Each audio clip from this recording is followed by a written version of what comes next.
Hey everyone, glad to have you watching here today. My name is Michael. I'm the developer advocate lead at Xano, and I'm joined by Andreas. I am a co-founder of Toddle. And today we have an exciting joint video for you today. We're going to be putting both Xano and Toddle together to bring you a memberships application. And before we do that, just want to talk a little more broadly about what Xano is, what Toddle is, and why you would want to use both Xano and Toddle together. All right, so I first want to talk a little bit more broadly for those who might not be familiar with what Xano is. So Xano is a no-code backend. And when we talk about software today, there's really two pieces to it. First being the front end. So this is basically what Toddle provides. And this is everything that the user sees and interacts with, right? Those are all the different buttons on the screen, the beautiful display, et cetera, et cetera. And then there's also the backend, and this is what Xano provides. And this is all the logic behind the scenes. So when a user actually clicks one of those buttons, what logic actually happens, right? And so the backend consists of the server, the database, and the API. So the server to power the application, the database that stores all that content, and the API, which is that business logic layer, and this messenger between your Xano backend and your Toddle front end. So speaking more specifically about Xano, so Xano is a scalable single source of truth. So once again, a powerful server. So we deploy a single tenant instance. So you are on your own server with your own server resources that you can scale to the moon, a flexible PostgreSQL database. So we consider that one of the most flexible databases in the world that can be scaled both horizontally and vertically, and a no-code API builder. So a way to create all of your business logic in a no-code framework and iterate very, very quickly. I also want to mention that we're no-code first, but developer-friendly at Xano. So of course you can create everything in that no-code framework. But as you do start to expand and scale, we have some more developer-rich features that might become more important as you reach that scale. Things like we're able to sidecar a Docker microservice to interact with your Xano backend. You can connect directly to that PostgreSQL database if you want to inject it into different tools like a business intelligence tool, or if you're comfortable, you can write direct SQL queries, do Lambda functions, things like Redis caching, and we even have cloud portability. So bring your own cloud on our enterprise offerings. Last but not least, Xano is built to scale, 100% backend focused with security and compliance best practices in mind. So in its DNA, Xano is built to scale. We use Docker to containerize everyone's single tenant instance to help us deploy that, Kubernetes to orchestrate scaling. Once again, that PostgreSQL flexible database, and all our self-serve plans are hosted on the Google Cloud platform. And it's okay if you're not super familiar with these tools and concepts, but we like to say if you can trust Google's ability to scale, you can trust Xano. And last but not least, you see these different compliance certifications at the bottom of my screen. We're constantly going through penetration tests and audits to be able to accomplish things like ISO 27001, SOC 2 Type 2, HIPAA compliance, GDPR, and we're continuing to evolve and expand that to serve all your security and compliance needs here at Xano. So without further ado, let's jump back to Andreas and hear more about Toddle. Hi. So yeah, we heard a little bit about how Xano handles the back end of that pyramid, and Toddle is a tool that handles the front end. So generally when you have a front end for a service like Xano, you generally go one or two ways. You're either building a web application front end or you're building a native mobile app. And there are a lot of great services for building native mobile apps. Toddle here is specifically for building web applications. And Toddle is focused on kind of the same user group here as Xano are, in the sense that it's really with the emphasis on power and flexibility. You want to be able to take your product wherever that needs to go. You want your users to decide what are the features, what are the direction your product should go, not the limitations of your platform, right? So Toddle kind of lets you build whatever you want, like anything you can build in a web browser, anything you build as a web app, you can build in Toddle.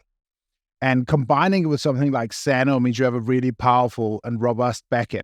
And those two tools work really well together, as we'll show here today. Yeah.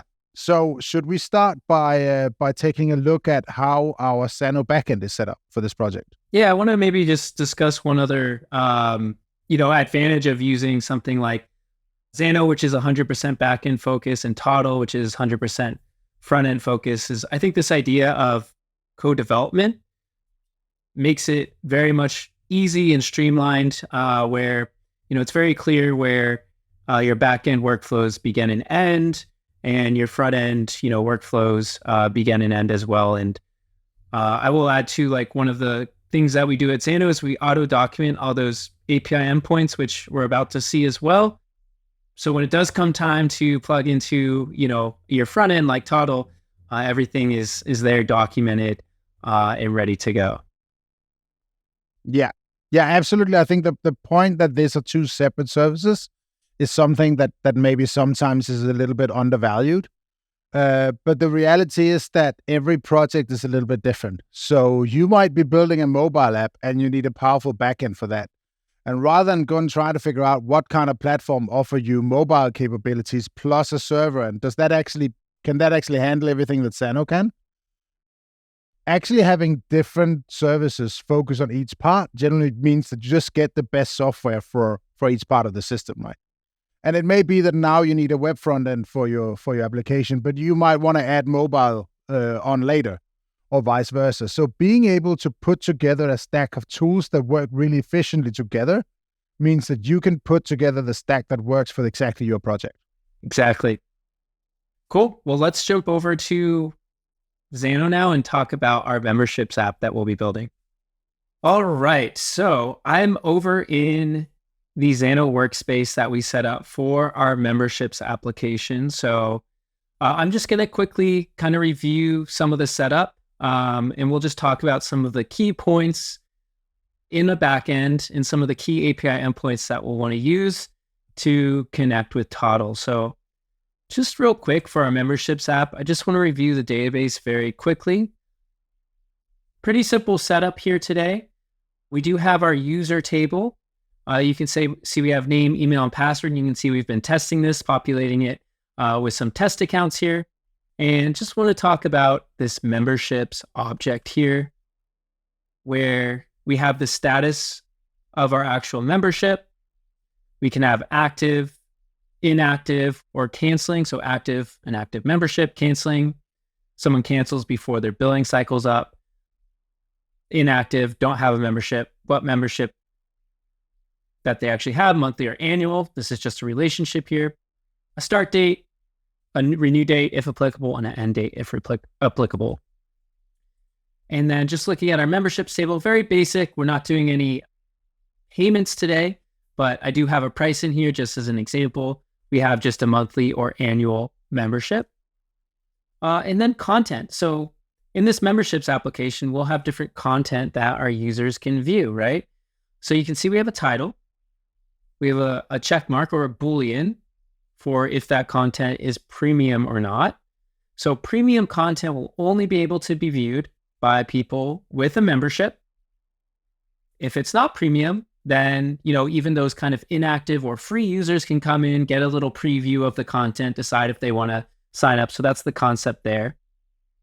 And then we have this concept of public video and private video. So for our non-premium content, this is considered public. So, that URL can kind of be shared out there, and it's fine if anyone sees that because maybe this is like a marketing opportunity for our memberships application.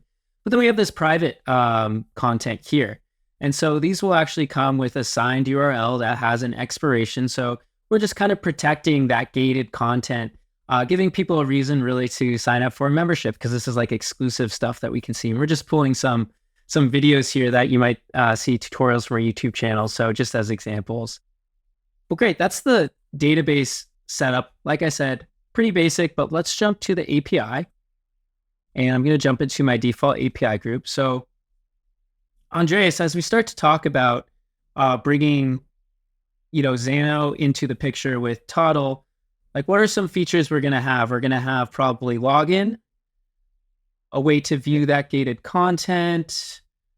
What else am I missing here, or is this kind of am I on the right track? Yeah, I think you're definitely on the right track. Like, I think the first step for new users would be able to sign up, right? So I can see you have a sign up request there, and we should have a page that match that in the Toddle land, right? But then, I mean, generally being able to fetch the private and public content, and then being able to understand based on that also if you have a membership, and then even if you're signed up, as I understand it, you still need to potentially pick a membership, right? Yes.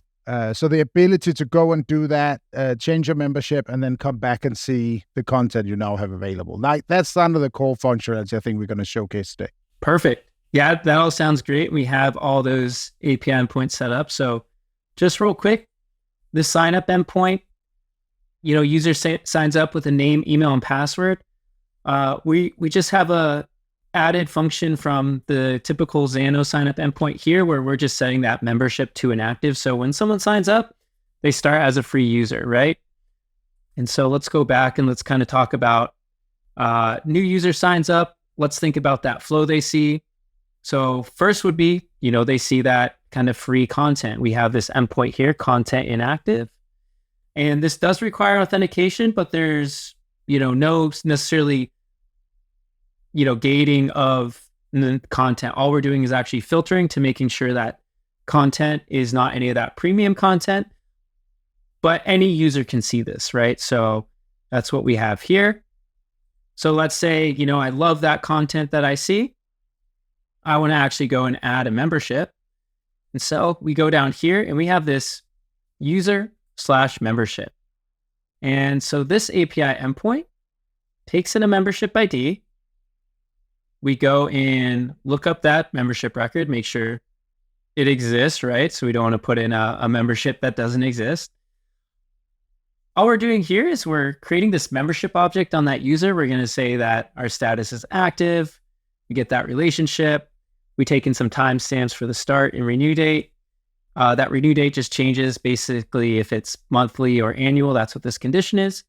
And then we edit the record, and we're just editing who it is based on our authentication token here. So remember, this user is already signed in, and then we're just updating their membership. So now they become active.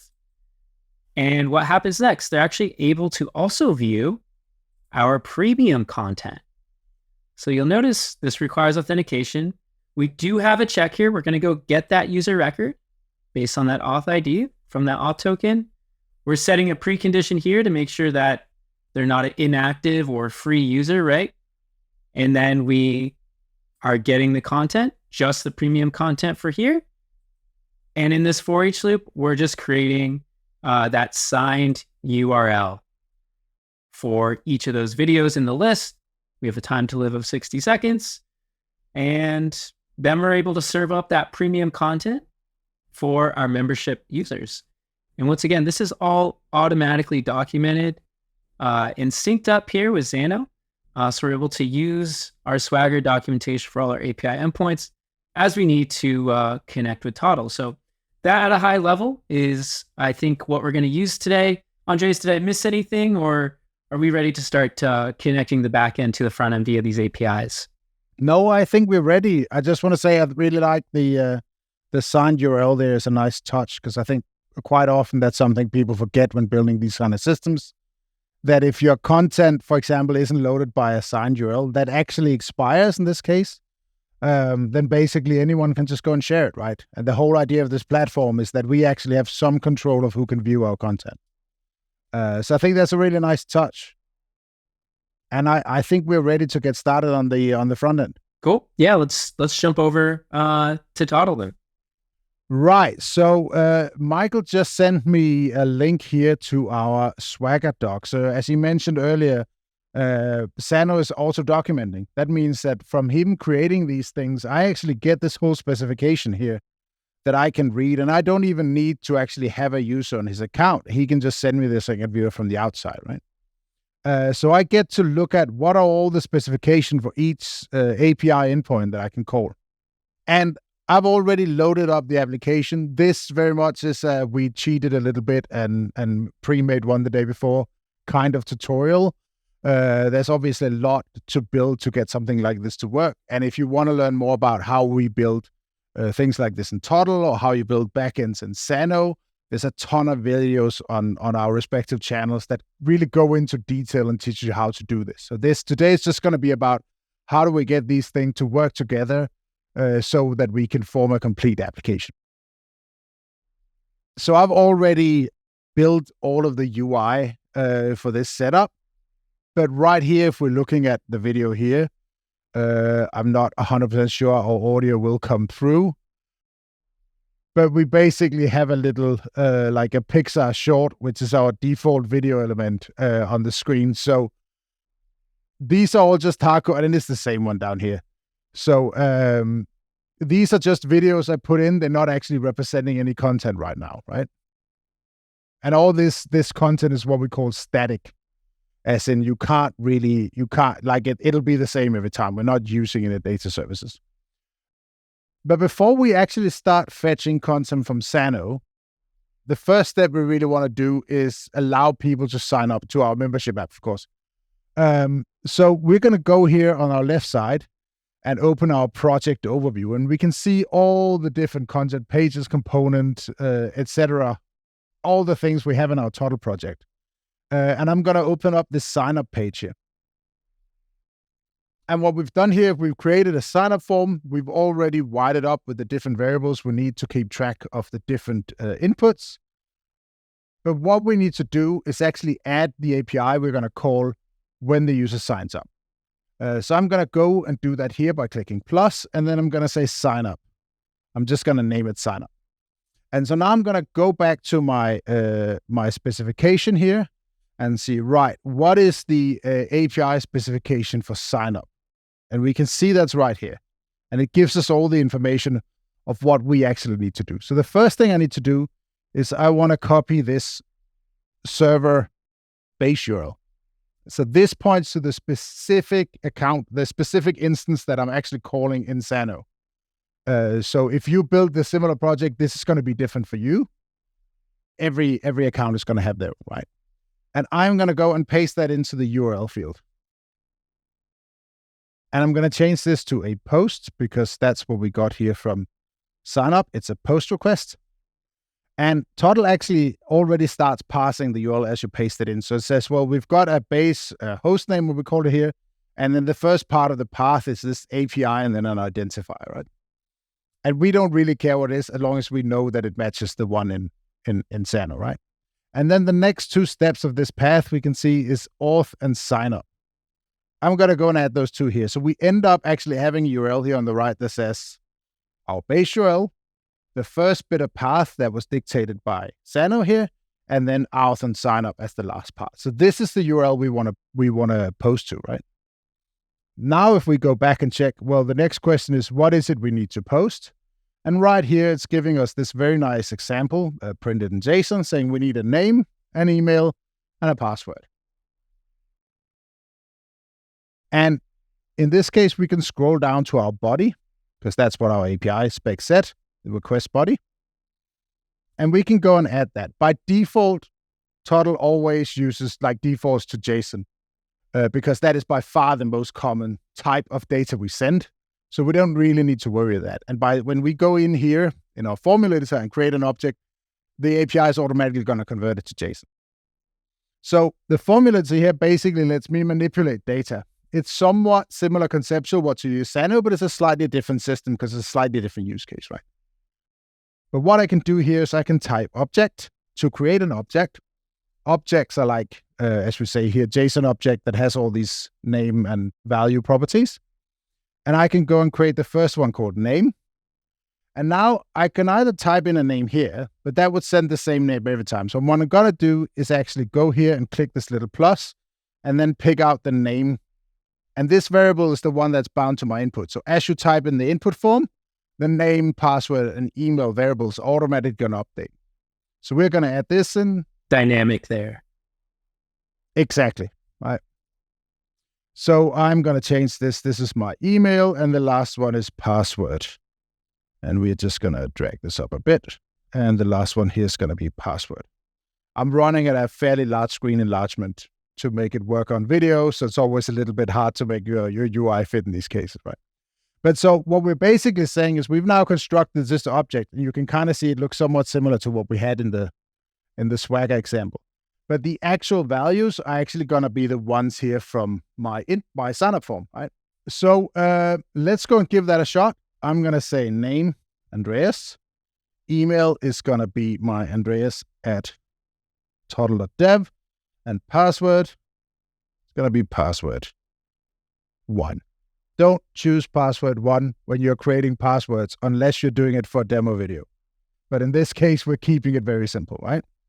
So I'm going to say sign up now. And immediately when you click this, nothing happened. And the reason for that is we told Toddle that we wanted it to call an API. And we can now go and look at this. No, we actually didn't tell it that. Let's start with that. So right here, I have a form.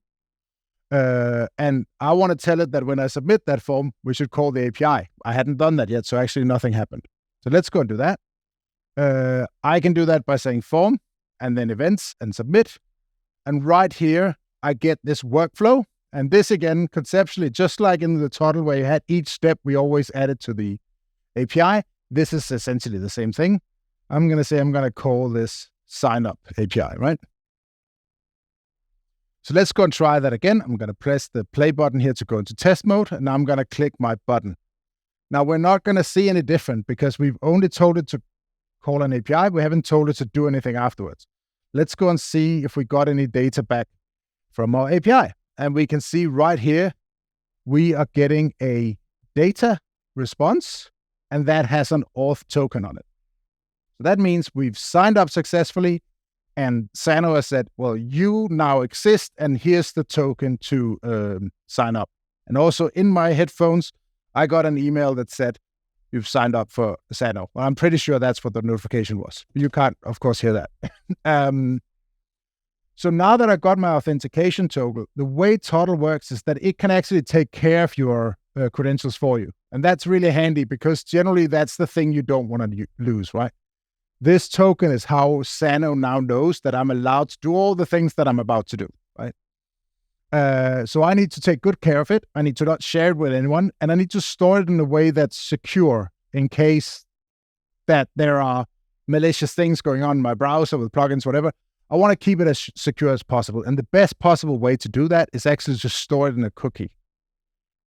And Toddle lets you use a special kind of cookie that browsers actually have a hard time accessing. So even if you're running like all sorts of scripts, including like you may have third-party analytics scripts and whatever, and all sorts of scripts from people you don't really know, but you kind of trust, even if that, they can't actually go and access your cookie. So that's why we use that. And the way we do that is that once we made this request, we go and say on success. This is basically what says what should happen when the request is done right after it's done. And here I'm going to say, I want you to save, session cookie. There we are. Set session cookies. And then the access token here, again, we're going to use our formula editor. And now down here, we have the variables, but we also have our API. And from that, I can just pick my auth token. So I'm going to say, go and set this access token cookie and let it expire. And I actually don't remember what the default expiry for Xano tokens are. So I'm going to say, I think this should be an hour. Yeah, I believe it's something like 86,400 seconds, which I forget what that translates to. That's a day. That's one day. That's a day. Yeah. It's definitely a work injury that I know that off the top of my head. And just for users, that is that is completely customizable. That's just a default number. Yeah. You can set that token expiration to whatever suits your application. But yeah, so what Andreas is doing right now, he's storing that auth token in a very safe and secure way. It's the front end's job to be able to take in that auth token that someone gets when they log in or sign up and protect that auth token and be able to pass it to those Xano APIs that require authentication as a security measure to make sure that no random people are hitting your API endpoints. It's only the users that are actually signed up to your application that are allowed to actually access your data. So very, very important step in application building. Yeah. And so sometimes when we're using these tokens, they're formatted as what's called a JSON web token.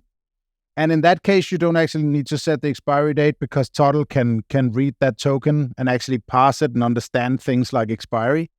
In Xano's case, they're using an encrypted version of that, I think, for extra security. So in that case, Toddle is not actually able, like off the bat, to go and read the expiry time. It just means you need to set it here. Since it's relatively, you kind of just do it once, and then whatever you define as your expiry time, just put the same in here, and it'll work as it should, right? Exactly. So the last thing I want to do is basically right here, you can see we have these two events again. And that's because setting this token requires us to make a quick call to Toddle's, like what we call a proxy layer or middle end, if you will. We essentially have a small edge service that takes care of things like proxying these requests to Xano, which is basically how we're going to set this cookie, because we're not allowed to set it from the browser. The details of this is not important. It's essentially just for security measure, you need a server to be able to set this cookie. And what Toddle does is then send that request off. And that's why there can be a short delay before it actually comes back. And we need to wait for that event to happen. So I'm going to say, well, when that happens and we're on success, I'm going to say, go to URL. Go to URL. And I'm just going to do a slash. So you can obviously specify full URL, but you can also specify what's called a relative one. And in this case, slash just means the home page we started at, right? So what our workflow essentially says is like, we're going to fill in let's just close these. We're going to fill in the form. Then we're going to hit that sign up, right? Once we sign up, that success is going to come back and say, now I have an auth token, and we're going to save that in our session cookie so we can use it later. And then we're going to go to the home page, right? So I'm going to go and try this out. I'm going to try it out in preview mode. So I'm opening in a new window here. And then now I'm getting like a full one-to-one view of my application, right? Right here, we were running it inside the editor. This is the application running as it's going to run when you publish it, right? So I'm going to say, Andreas. Yeah, that was off. That's not my name. Andreas. And then since I already signed up once, I can't actually use the same email twice. I'll get an error. So we're going to do a little a Google email hack here, which says if you add a plus to your email, Google ignores it. So if I do Andreas plus Xano, I actually get a free extra test account. So if you're using Gmail or Google, that's a nice little trick. Add a plus, then you can sign up as many times as you want. And then here we're going to say password. Oh. So now when I'm logging in, and you can see it happened pretty quickly. It actually made multiple requests in that time. But because Xano has a really quick response time, we didn't really get to notice that very much. But it actually made the request to sign up, then immediately went and said, right, now save the cookie, and then go and redirect. It did all those 3-step intermediates. And so now we're actually coming back in. We're seeing a slightly different setup. And that's because we're actually seeing what we should be seeing. That's all good. We got all our videos loaded out up here with our pre-put clips, right? Like this is all the static content we put up earlier, right? Because the screen is a little bit bigger, we're seeing a slightly different setup. If we go to home page here, we're seeing a different layout, right? Because we didn't quite have the same screen real estate. But we're actually being redirected back to our homepage. So now we've handled the sign up.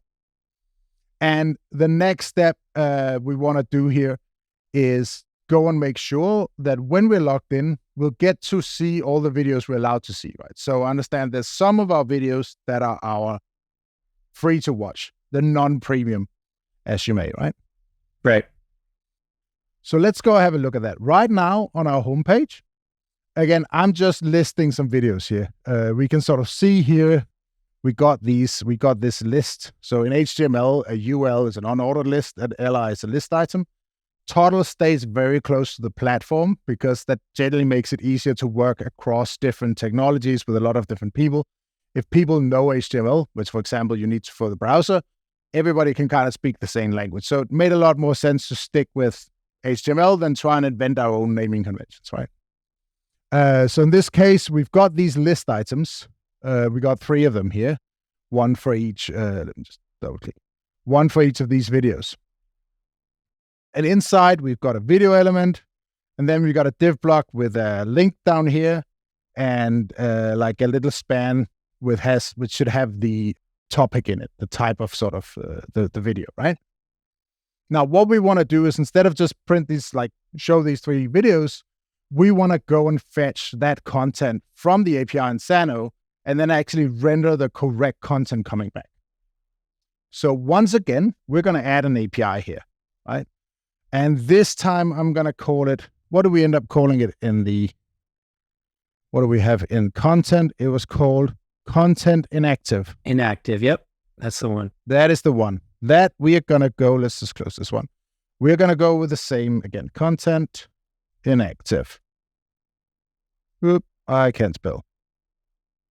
There we are. This time it should be a GET request. It is. And I'm going to use the same URL here again, right? So let me just, see if I can copy that. I'm going to use the same one again here. And then I think this was just content inactive. Like that. And what we're getting back here, so Toddle will, when you do your GET request and have this little auto fetch, which is on by default, it'll automatically start fetching the data as soon as it realizes it doesn't have in any way the latest version, right? In this case, we're getting an error back and it says I'm authenticated. And that's because I say we need to be signed in for this to happen. And while we have our cookie, like our secure cookie with this token, we haven't sent that along in this request. And we can tell Toddle do that by basically saying the authorization we're doing here, is going to be a bearer token, and then we're going to use the access token from the cookie. And then we're going to refresh because we just went and set the cookie, but haven't refreshed our browser since. So whenever you set the cookie in Toddle, like whenever you log in, you're doing it to refresh before that cookie is actually set. Let's go and try that again. Now when we're opening this up, we're getting our data back. And we can see we're getting a list of these items.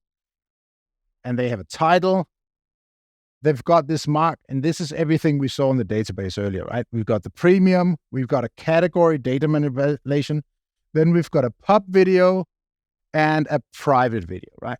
Now for this one, the private video is null. That makes sense because we're fetching only the public content, right?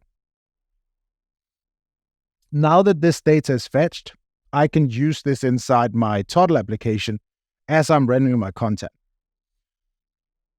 So I'm going to go and find my element here. And I actually want to go all the way up to this list item element, right? Because that is the sort of uppermost element that we're repeating for every single video. And actually, the first thing I'm going to do is just delete the second 2. Because we actually only want one, but we want to repeat it. So the way I can do that is I can right-click on this element right here, and then choose repeat. And again, we're opening the formulator. This is going to be a stable in Toddle. You use the formulator all the time. Every time you're binding any data anywhere, anytime you're transforming data, the formulator is the one you use all the time, right? And so right here, I can say, just like I did on the login page where we had where we fetched the data token out, I have access to all the APIs inside my page here, and I can say, what is my content? Oh, that was a miss. Content inactive, and then I'm going to grab the data. And right here, the output is an array, and that is what I'm looking for. I'm looking for an array, and I can say, repeat this element as many times as there's items in the array. So that doesn't look any different because there was one item in the array, there was one item before. But what is different is that inside this element, for each of these inside, I now have access to that data from that repeated item. And I'll show you what that means. So I can go and grab my link here. A is a link tag in HTML, and the text inside it. And instead of just saying free video, which is something I came up with earlier, I can again use my formulator And now I have access to my repeat item. So there's a new data popping up here because I'm inside this repeating group of content, right? And here I'm saying item and then title. And we can see that says URL argument filters. And now my title down here for the video is actually URL argument filters. And I can do the same for my tag here. I can say repeat item and then category and add that. Right. So now we're coming along pretty well. We've rendered the item. We've rendered the category. The last thing I want to do is, of course, make sure you can see the right video. So on video elements in HTML, what we basically need to do is change the attribute. So this is a built-in element in HTML that renders video. And we could change specifically here source attribute to actually point to that video URL we got back from Xano. I'm again going to use the formula editor. And here I'm again using my repeat item because I want this to be different for every video in the list. And then here I'm going to say pub video because whenever we're using public videos, we could see from our database and from our data coming back, this is the one we're looking for. And then finally, URL. And the second I do that, the video element actually understands that. It immediately updates and says, well, now we're actually showing this video, which I believe is you, Michael, talking about URL argument filters. Is that correct? Yes, yeah. They're just some, short form tutorial videos I've done of Xano, just that I could use as some example data here in our application. So more of me in them. But that formulator, I mean, that's very powerful. That's how we're always working in Toddle to bind with API endpoints, whether those are coming from Xano feeding in that data or some other backend or some other service. Sounds like we're always going to be leveraging that formulator to work with that data. Absolutely. Like Toddle is all about working with dynamic websites, dynamic content. It's almost always coming from an API or fetched from somewhere, or maybe like variables updating as you interact with the application. So all the time we're using the formula to sort of dictate. We like to say it's less what is the value, but more where should you find the value for this, right? So you should go and find the value from that API we just fetched data from. And that's really how you should think about the formula editor, right? Very cool. So now that we've done this, I think the next step here is that we've got our premium videos. And this should really just be repeating the same step again for a new endpoint. Is that right? That is correct. Yeah. It'll just basically have a little bit different business logic in the API, but as far as the setup with Toddle is concerned, same idea. It's going to take in that auth token, and the API will do the rest of the business logic and serve up that premium content. Perfect. Well, let's just go and do that again then. So I'm going to create a new one, and I think we called it Content Premium. We'll say that. And I think maybe I still have it in. I still had it in the paste. And this was content_premium. Yes. And again, we're getting our authentication error because we need to add our access token, right? So in this case, we're actually getting an error message back because we did authenticate. We are authenticated. That's not the problem. But this says you need to be a member. And that's because, well, when you're logged in, you can see all the free content, but you don't get to see any of the premium content yet. For that, you need to upgrade your account. So what I actually want to do is this whole section down here. We've got all our free videos. That's pretty good. But actually, this whole list down here, I don't really want to show that at all if I'm not a premium member.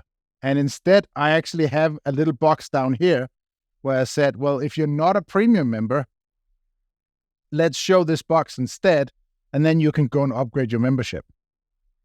So we've shown how you can repeat items, but you can also go and say, in this case, I want to show and hide. So basically toggle an item on and off using a formula. And so in this case, what I want to say is I want to have my content premium. Sorry. And then in this case, this should only be shown if there's data. That means that request went to the server. Xano said, that all looks great. Here's some content. In that case, show the list of videos, right? And then if I select them, actually in this case, we do get to see them because otherwise they're hard to edit. But the second I deselect them, now Toddle takes over and say, actually, this was not supposed to be shown, right? So now this little box down here is the one I want to show if I'm not a premium member. So that's actually the condition now. And the way I want to do a show hide, because when I come back and I am a premium member, I don't want to see it, right?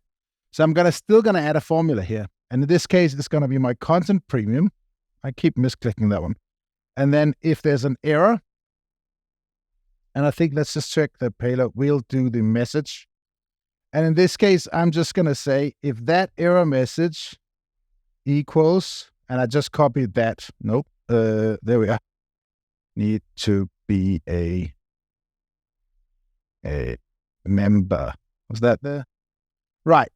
So if the error message coming back to the server is, hey, you need to be a member, we can basically say in this case, that's going to be true. Then we want to show this box. So we sort of have these two parts of our UI. And if you're a member, you get to see the videos. If you're not, we show, hey, you should probably go and upgrade. If we click this link, we're going to go to our membership page. Now, I've actually already created that because it's kind of a little bit the same as we've always done. So I'm just going to go over here in our new window and say we can now preview our whole app. I can go to our membership page. Just like with the video, this goes and fetches data from Xano. It shows a list of all our different type of membership. And just like we did on the login page, when I click one of them, it makes this post request, in this case to, I think, what do we call it? Membership. It's user/membership. Yeah, it basically goes and tells this membership that I want to sign up for an annual one. And the second that happens and it's done loading, we add this little, again, the toggle show hide. Same thing we did for the current plan here, right? We're not going to go too much into detail about how this page was made other than this, because it's essentially we're repeating the same tools we used before, right? But now we can go back to our videos. And now we're back to seeing our premium videos, but of course we haven't actually set them up to showcase the actual videos. So it's still the three Pixar shorts. So let's just go and do that. I'm just going to refresh here because this already made the request. It doesn't know things has changed on another page. I'm going to give that a quick refresh. And now we're back to that state we saw before. And all we need to do now is essentially repeat the same process we did before. I'm going to delete these extra list items. So I'm back to 1. I'm going to right click and say repeat. And this time I'm choosing this keeps being, there we are, my content premium instead of my free, of course. And again, I'm doing all the same steps. I'm selecting here and I'm saying this text inside the link should now be taken from the repeat item and the title. And this time, if you notice, it changes both of them, right? And it's to different things because it's when we dictate this, we do it for every item in the list. Go and update what that text should be, right? Similar with our tag here. When we update this, it's going to be for every single item in our list. We're going to say, what is the category? In this case, it's always data manipulation. And finally, let's go and do it for the source of the video. And again, everything here, just the same way we did before, except of course, this time, I think our pop video is null because these are private videos. So now we need to tell Toddle, actually go get the source URL from the PVT or private video attribute here and then URL. And now they should all start loading. Let's go and explore this in a new tab. We are getting our free videos at the top and we can see them. And we also have a couple of premium videos at the bottom, like the little premium tag. We just added to every list item because they're all in the premium list. And so now we're actually done building our whole no-code app. Like one thing I want to say is that this bit on the top, actually, this box was meant to be if you were not logged in. So let's just go and say here, only show this box if our, let's say, content inactive, and then say if there's an error doing that. If we can't load our membership content, that's probably because we're not logged in, and then show the box. Otherwise, just leave it hidden. So now when we're on our homepage, we don't need to see this join button box if we're already logged in, right? Yeah, so that kind of marks the end of it. That's really all it takes. All you need to do is go and wire up your Xano APIs to your Toddle frontend. And as soon as you start fetching data from them, which is really easy to get started with, you can start using that data, binding it into different parts of your UI, in this case, repeating items based on lists coming back and making sure all that data from your database get mapped into all the right fields in your UI. Just to, in recap, we're able to, spin up a backend pretty quickly in Xano where we have different users, different content that's gated depending on memberships, and then, create that business logic to create this flow for our users depending on the membership and the content we want to serve up. And that's all fed through that API. Remember, that API is that messenger between our Xano backend and our Toddle frontend. And as you can see, Toddle makes it super easy to work with APIs to fetch and display that dynamic data from API endpoints. So there's a lot of synergy there between, Xano being the kind of the endpoint being the API endpoint, and same with Toddle, you're plugging in that API endpoint to really bring that front end to life. So, this is sort of like the bare bones for a membership app, but you could even start to really extend upon this thing and go into different nuance and complexity if you wanted to start to build a membership app. But I hope, this really showcased just how powerful and quick it can be to work with a no-code backend like Xano and a no-code front end like Toddle.